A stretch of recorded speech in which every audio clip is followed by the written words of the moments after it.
Dami-dami naman ito. Pagod na ako eh. Oh, si Arnel, tumatawag.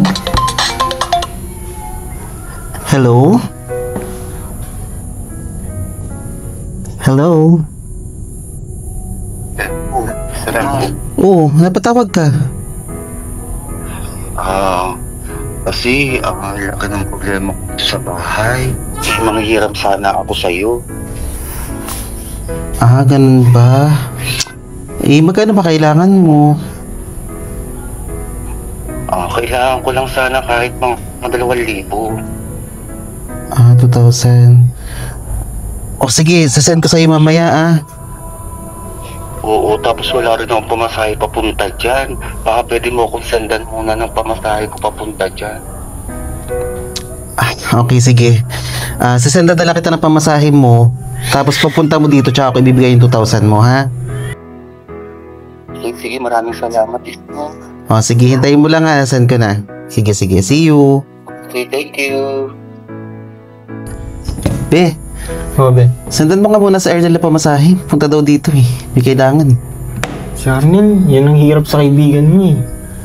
Sa sobrang bait mo, inaabuso ka na. Di ba napapansin yan? Pupunta lang siya dito kapag may kailangan yan. Isipin mo yun. May bills din tayong binabayaran. Baka naman kasi kailangan ng tao. May extra naman ako. Kung kailangan niya, mas kailangan natin. Sige na. Sendan mo na muna ng pamasahe. Last na to Oo, sige. Sendan mo na. Be. Yeah. Be. Hold on one moment, sir. Okay. Be, papatulong sana ako eh. May project ako eh. Naku, ba't naman tinapat pa ngayon yung project mo? Busy ako ngayon. Kailangan ko matapos. 2 oras nga lang yung sinabi ko sa kanya, Be, kailangan na rin ito ipasa. Ganun ba? Sandali lang. Importante kasi ito eh. Tawagan mo kaya si Arnel? Si Arnel? Oo, para matutulungan ka niya dyan. Saglit na saglit lang naman yan eh. Kayang-kaya niya yan. Diyos ko, sisiw lang sa kanya yan. Ikaw na tumawag, Be. Kausap na ako. Dito yung boss ko. Wait lang. Kailangan. Okay.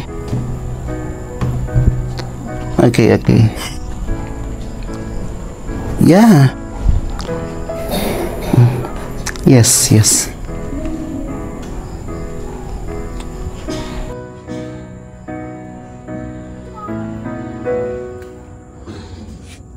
Yeah, don't worry. Sure. Okay. Ano ba yung kaibigan mo? Hindi makontak. Umihiram sa kaibigan ko, Be. Kapag tayo may kailangan, ang tagal-tagal, pero pag siya may kailangan, ang bilis-bilis natin. Yung bang tunay na kaibigan? Baka naman kasi may ginagawa lang. O siya, sige tutulungan kita kahit may gagawin ako. Gawin natin yan ng sabay. Wait lang, ha? Alam mo, Be, sumusobra na yung kaibigan mo eh. Dapat bigyan mo yan ng leksyon eh. Sige na, matatapos natin yan. Umpisahan mo na, dali. Tutulungan kita habang ginagawa ko to. Ay, naku, salamat. Matatapos din itong mga to. Si Arnel, tumatawag.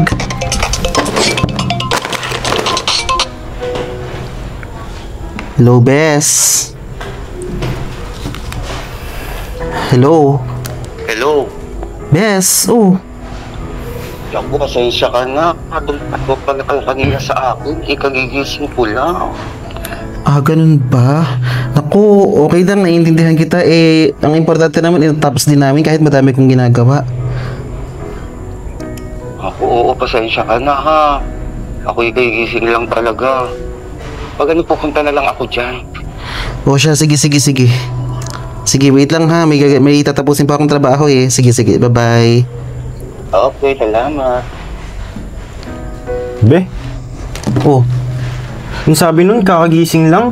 Kakagising lang daw niya. Tignan mo to, Be. Nasa outing sila. Talagang si Arnel ko. Yan ang hirap sa kaibigan mo. Masyado kang mabait. Ginagamit ka lang. Paano ngayon yan? Bes! Pupunta ka pala, di ka nagsabi. Oo. Pasensya ka na nga pala, nakaraan na hindi ako nakapunta. Ngayon kaya ako pumunta dito, gusto lang kitang makita. Ganun ba?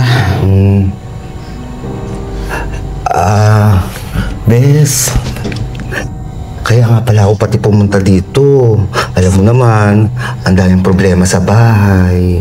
Dami kong pangangailangan. Pag ganun talaga ang mga problema, dumadating yan sa buhay.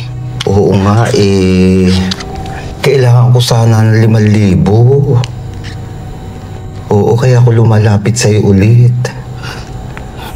Huwag kang mag-alala, babayaran din naman kita. Alam mo, hindi naman ako nag-aalala kung babayaran mo ko o hindi eh. Kasi kaibigan kita, naiintindihan kita. Kaya lang, ang pinaproblema ko kasi sa'yo eh. Pag may kailangan ka, ang galing mo lumapit, ang bilis-bilis mo nakakapunta ka dito. Pero bakit pagka kami may kailangan sa'yo, hindi ka namin makontak? Tapos pag sinachat ka, inaabot ng gabi. Minsan kinabukasan pa. Tapos pag tinatawagan ka, hindi mo sinasagot kahit nakikita mo naman. Pasensya ka na talaga. Ang dami ko lang inaasikaso talaga. Tapos nung nakaraan, hindi ko malaman yung gagawin ko sa'yo, Arnel. Alam mo, mahal kita dahil kaibigan kita eh. Pero parang inaabuso mo na ako eh. Yung kabaitan ko sa'yo. Wala naman ako pinakitang hindi maganda sa'yo eh. Yun nga lang paggawa ng project ni Rob. Kailangan lang ng katulong. Dahil may ginagawa ako. Habang nagtatrabaho ako, tinutulungan ko siya. Tapos hindi ka man lang paparamdam. Nag-chat ka sa akin, kagigising mo lang. Samantalang nakita ni Rob, may post ka Facebook na nag-swimming lang pala kayo. Pwede mo naman sabihin sa akin na nasa swimming kami. Pwede mo naman sabihin sa akin na nagiinom ako. Mas may intindihan ko pa yun, di ba? Hindi yung malalaman ko na hindi ka nagpunta kahit kailangan ka. Tapos nagpapasarap ka lang din naman pala. Hindi naman ganun ang buhay. Hindi naman habang buhay may lalapitan kang kaibigan. Kailangan nagsisikap ka rin para sa sarili mo. Hindi kita sinusumbatan na. Pero kasi yun yung napapansin ko sa'yo eh. Kada na lang may kailangan ka, Isra. Tapos nagpupunta ka dito, nakakarating ka dito. Kahit nga pamasahe mo, binibigay ko pa eh. Tapos ako simpleng update lang. Hindi mo magawa yun? Anong klaseng kaibigan ka? Alam mo kasi paulit-ulit na lang to eh. Iyan yung ugaling ayaw na ayaw kong ginagawa mo pero paulit-ulit mo pa rin ginagawa. Diba alam mo naman na dyan ako nagagalit sa'yo? Ang tagal na natin magkaibigan oh. Palagi mong ginagawa yan. Pinagsasabihan kita pero hindi ka natututo. Hindi na tayo bata. Isaksak mo yun sa kukote mo oh. Be, tara na. Bis tayo. May lakad pa tayo. Iyakan mo na yung magagamit na yan. Oh, bibihis kami. Alas kami ha. Gusto mo na rin umalis.